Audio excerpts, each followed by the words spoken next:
In the South Pacific, a very French scene in New Caledonia's capital. But it's the relationship of this overseas territory to France which is up for debate. The islands are racing towards a referendum on independence due in the next 4 years.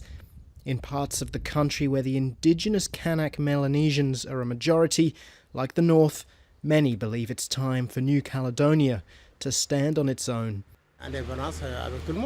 Independence for everyone, so that we can build together, and everyone has responsibilities. They're buoyed on by the presence of nickel. The territory boasts a quarter of all known deposits. Et nous avons évidemment un potentiel. We obviously have the potential here, notably in resources, in terms of the sea, in terms of services, in terms of tourism, in terms of other important sectors, even agriculture, which means we have the possibility to manage this. A 1998 agreement set down the framework for a referendum after almost 70 people were killed in political violence in the 80s.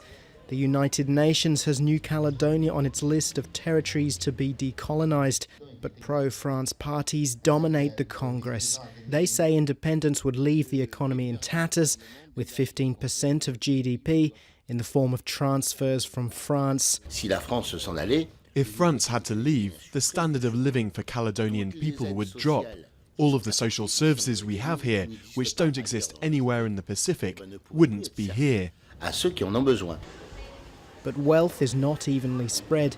Kanaks are the largest ethnic group and are often hit hardest by the high cost of living. Disputes over whether the vote itself will be free and fair continue to divide the pro- and anti-independence lobbies. And recently, the president has called to replace the very accord which agreed that a referendum must be held. This could mean avoiding the vote, but obtaining more autonomy for the territory without completely cutting ties. In fact, the main question is, do you agree that a new accord should be negotiated by everybody?